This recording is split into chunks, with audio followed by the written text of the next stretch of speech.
quería hablar hace tiempo de los outsiders, porque el outsider es un personaje al que la gente le apuesta mucho precisamente por ser un caudillo distinto. Es el caudillo que no es como los otros porque él no es político. Como si político fuera una especie de cosa con la que naces, ¿no? Si naces con una oreja al revés. Entonces se habla incluso de la clase política cuando evidentemente en general los espacios políticos son enormemente permeables, sobre todo para subir, para bajar más difícil, sobre todo cuando adquieres poder. Pero la idea es que el outsider se percibe como alguien que está fuera del mundo político habitual, que es independiente y que no tiene compromisos con el sistema. Está comprometido con el pueblo. En México se logró, por ejemplo, presentar a López Obrador como un outsider, siendo que él había sido miembro del PRI, luego fue miembro del PRD, fue jefe de gobierno de la Ciudad de México, y con altas y bajas y tal, pero se logró presentar él a sí mismo como un outsider. Los outsiders tienen problemas, tienen riesgos, tienen peligros que a mí me parecen gravísimos. Por ejemplo, uno de ellos es que no conocen la administración pública. Y esto es alarmante. Yo he hablado en varias ocasiones de esto. Tú no puedes legítimamente tratar de administrar un país si no sabes cómo se administra un poder público, empezando por el municipal. Pero yo creo que el municipal es el ejemplo clásico del comienzo de la administración pública, porque mira, adquirir el poder es muy glamoroso y estar en la cúspide del poder es enormemente glamoroso. Pero el gobierno no es así. El gobierno es pesado, es conciliar intereses diversos, es tomar el dinero y decir en qué lo gasto. Si lo gasto en esto, aquellos me van a insultar, pero si lo gasto en esto otro, aquellos otros me van a insultar. ¿Y cómo lo hago? Y tengo que pensar en el futuro, tengo que pensar en términos de todas las ventajas y desventajas que cada cosa representa para distintos grupos de población. Y para los grupos de poder, que aunque yo sea muy independiente, me van a estar dando por saco. Y van a estar ejerciendo presión los sindicatos, el ejército, la iglesia, los dueños del dinero, los bancos. Es inevitable que enfrentes eso cuando tienes el poder. Si no lo puedes hacer, no sabes cómo se hace, no sabes cómo se hacen las leyes, no sabes cómo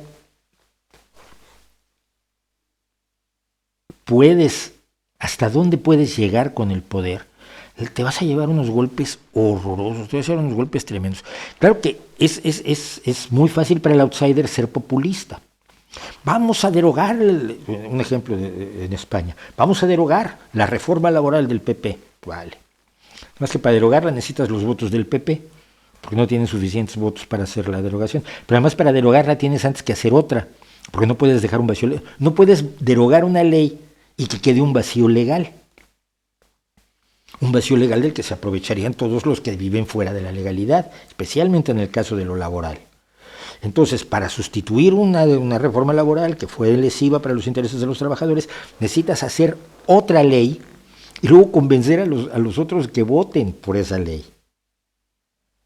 Y si te das cuenta que no tienes los votos, ni lo intentas, y entonces tienes a los populistas dándote por saco todos los días en el periódico de los populistas. Es que no ha derogado la ley, es que no ha derogado la ley laboral, es que claro, no, sí, dijeron, pero no han cumplido, son los malvados que no han cumplido. El populista sabe que no puedes cumplir, pero lo que le dice a la gente es que podías y no querías.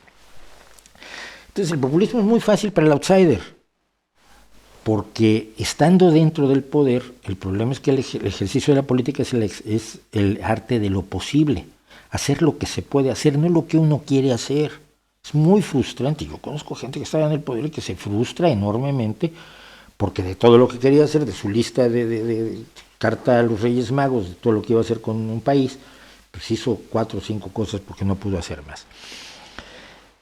El rechazo a los partidos también deviene en movimientos personalistas, narcisistas, sin estructuras ideológicas y sin principios. Hablaba yo de Ramón Rubial, que fue obrero del metal, presidente del PSOE y presidente del Lehendakari, que es el título en euskera del presidente del País Vasco. Él decía que hay gente que tiene ideas y no tiene principios. Hay gente que tiene principios y no tiene ideas. Y que la obligación de los socialistas, decía él, pues era gestionar las ideas a partir de los principios. Pero ese personaje, voy a poner su foto, si me cae bien, es Ramón Rubial. Soy muy fan de él. Es el hombre que también decía que la revolución, en democracia, la revolución se hace en el BOE.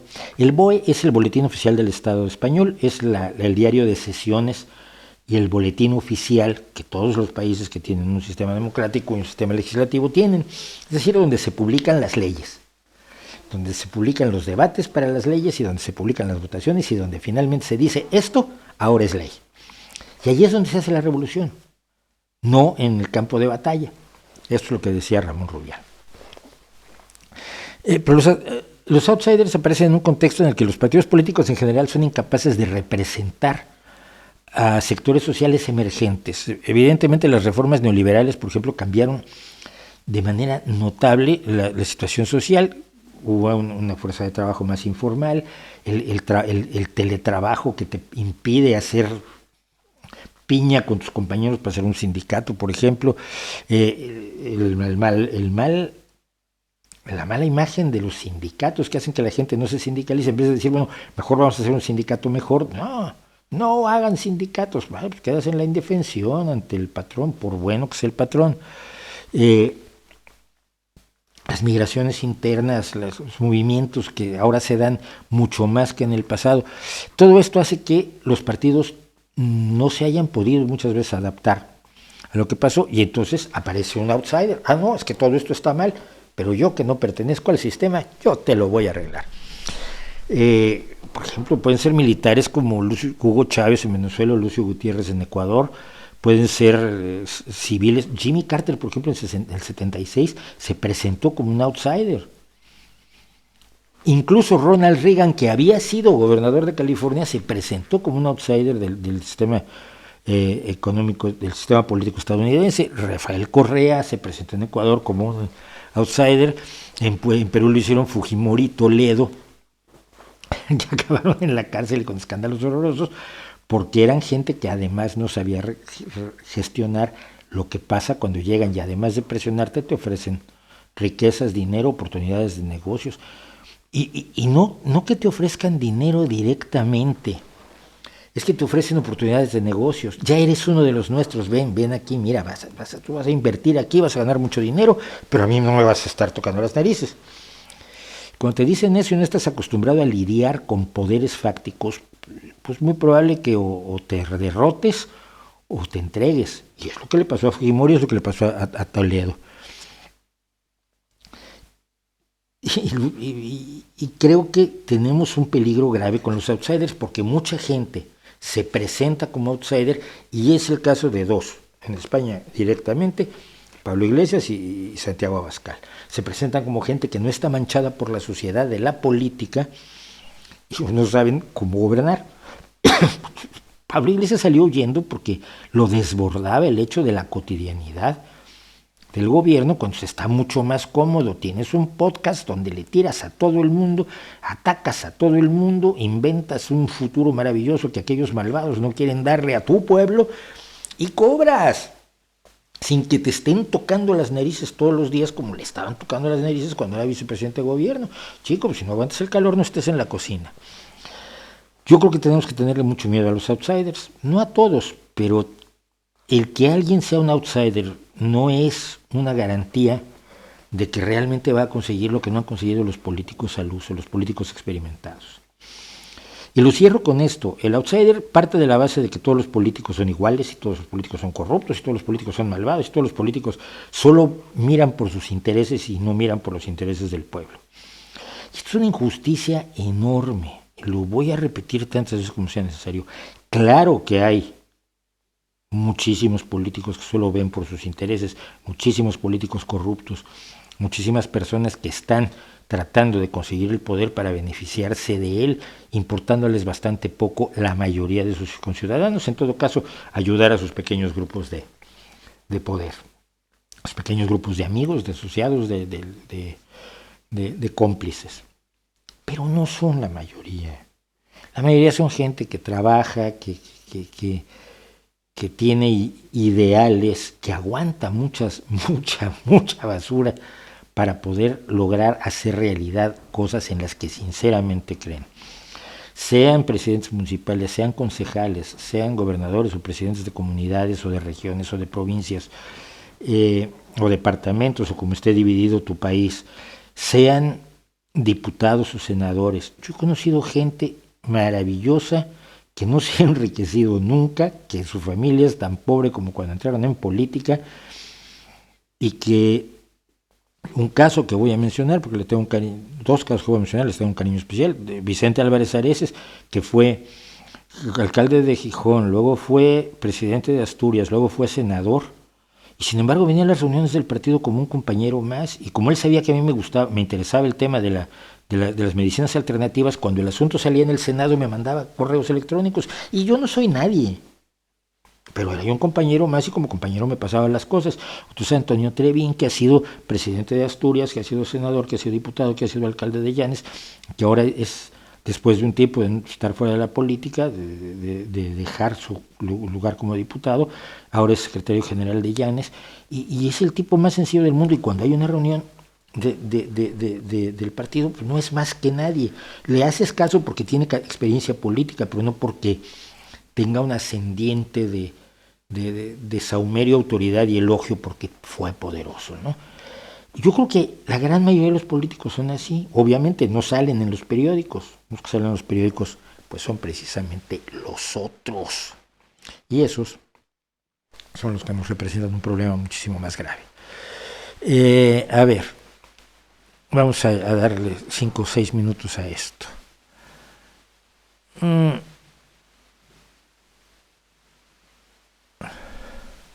Gracias a Roal Torres por el superchat. ¿Y qué más me dicen? ¿Cree usted que el Estado puede evitar que un sindicato se corrompa? No, ni de coña. Que un sindicato se corrompa lo tienen que evitar los trabajadores, no el Estado. Absolutamente. Al contrario, el Estado es uno de los elementos que tratan de doblegar a los sindicatos hacia sus intereses, como lo puede hacer la Iglesia, como lo pueden hacer la patronal. Entonces, para que un sindicato siga su camino recto, lo que necesita es que los trabajadores participen en él.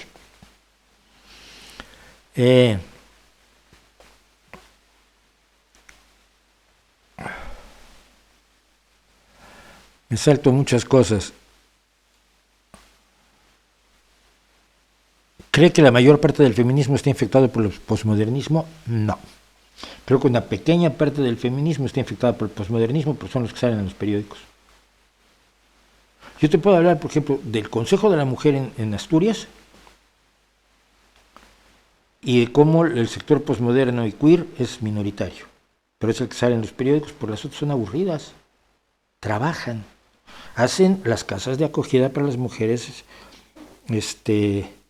maltratadas, es aburrido eso, hacen reuniones para ver cómo se puede promover que se legisle con perspectiva de género, hacen apoyo a chicas que han sido discriminadas, luchan por la igualdad salarial, que claro, la igualdad salarial en el papel ya existe, pero a la hora de las bonificaciones y a la hora de los ascensos, resulta que todavía les dan más a los hombres que a las mujeres, entonces ellas siguen luchando. Eso no es nada demasiado reseñable.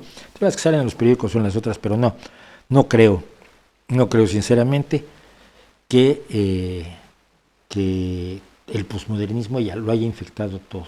Son minorías y tampoco ha infectado a la izquierda. Vuelvo a decir, el Partido Socialista Obrero Español pertenece a la Internacional Socialista. La Internacional Socialista son 140 y tantos partidos, y esos 140 y tantos partidos gobiernan en 8 o 10 países ahora en el mundo. Tienen más votos de los que nunca van a tener los partidos comunistas o posmodernos o posmarxistas, pero una cantidad de votos que ellos no van a ver en su vida. Pero ellos salen en los periódicos y nosotros además somos malos comunicando, siempre lo he dicho. Llevo años diciéndolo. Entonces, cuidado con que lo que sale en los medios no es lo único que ocurre. ¿Qué opina de la consulta de revocación de mandato en México? Que no sirve para nada, que es un ejercicio para ratificar la concentración de poder absolutamente brutal, mucho más allá de lo que hizo cualquier pripanista en México, y que participar es hacerle el juego a López. Mira, si gana se queda, pero si pierde se queda. Entonces, ¿de qué sirve? No es una consulta de revocación, es una consulta de ratificación. Y así se está manejando y se está gastando grandes cantidades de dinero del Estado, de todas las dependencias imaginables del Estado. Inclusive hay sindicatos exigiéndole a sus trabajadores que se presenten en mitines a favor de la revocación de mandato, que en realidad es la ratificación de mandato. Es una barbaridad absolutamente extraconstitucional que no tiene ningún sentido y que no tiene ninguna lógica más allá de reforzar el poder omnímodo que está alcanzando López Obrador. Estas 2 últimas semanas, que han sido de ataques al Instituto Nacional Electoral, el que le dio el triunfo, ese Instituto Nacional Electoral, que bueno, nunca fue tan independiente como debería, pero que fue el que finalmente le garantizó el triunfo a López Obrador después de numerosos fraudes electorales, algunos de los cuales conocemos con claridad, uno a López Obrador, uno a Cuauhtémoc Cárdenas. Ahora el que hizo el fraude a Cuauhtémoc Cárdenas está en el gobierno de López Obrador, alucina, vecina. Pero esa concentración de poder que ha sido el ataque al INE y ahora desde ayer el ataque a la Suprema Corte de Justicia de la Nación, donde estaba diciendo que no le vengan con el cuento de que la ley es la ley. Bueno, si la ley no es la ley, pues ya. Si las leyes en México no sirven absolutamente para nada, entonces solo queda una voluntad, y es la voluntad de Su Majestad, Su Alteza Serenísima Andrés Manuel I, emperador de todos los Méxicos. Yo no participaría ni de loco.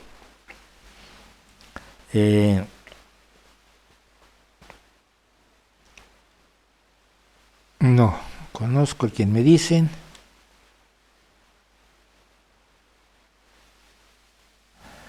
Algunos dicen que tales personas fueron amenazadas. ¿Quiénes te dicen qué pruebas tienen? Sin eso, el chisme, busca un lavadero, te vas con tu bandejita de ropa, te pones a darle al lavadero y ahí es el chisme. O en la pulquería, en el bar. Pero aquí no.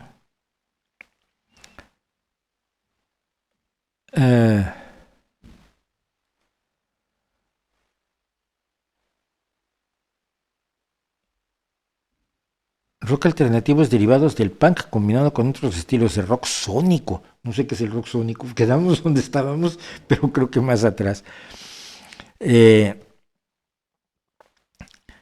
Y este último, dice Feijóo, bajar los impuestos es la garantía de que exista estado de bienestar.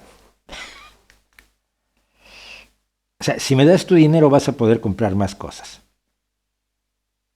¿no? Si bajas los impuestos la gente tiene más dinero. Teóricamente, generalmente le bajan los impuestos a los ricos que no necesitan el dinero. Pero si bajas los impuestos, resulta que el Estado tiene menos dinero para pagar el estado de bienestar. El estado de bienestar es pagar a los médicos, a las enfermeras, a los que limpian las instalaciones de sanidad, a los que administran las instalaciones de sanidad, a los que construyen y reparan y mantienen las instituciones de sanidad, pero también las escuelas, los profesores, los BDLs, los que construyen, los que reparan, los electricistas, las escuelas y también las personas que, o sea, vas a tener menos dinero, tienes que gastar menos, tienes que tener menos médicos, menos profesores, menos escuelas, menos hospitales, o sea, menos estado de bienestar. Yo creo que Feijóo o no sabe lo que dice o lo dijo al calor de la exaltación que le han hecho últimamente, o si no sabe que está mintiendo, que es imposible lo que está diciendo. Si bajas los impuestos, el estado de bienestar sufre porque tiene menos ingresos.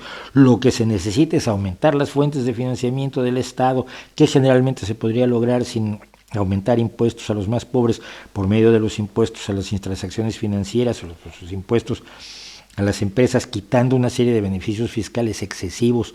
No todos los beneficios fiscales, pero quitando algunos beneficios fiscales excesivos y absurdos de los que gozan ciertas empresas, y garantizando, asegurando que paguen sus impuestos los que más dinero ganan, Es así como se financia el estado de bienestar. Tú no tienes el estado de bienestar sin dinero. Gobernar es manejar el dinero, finalmente, y equilibrarlo con las expectativas de la gente. Pues si tú a la gente le estás diciendo que le vas a bajar los impuestos, pero va a tener más servicios sociales, le estás viendo la cara. Eso es populismo del más barato. Pero es que es populismo nivel Pablo Iglesias. Y es que el problema es que el PP se ha contaminado, que nunca han sido de fiar, pero se han contaminado enormemente con el populismo de Vox. Sienten que les están comiendo la tostada y entonces van a jugar a ser más brutos que los brutos.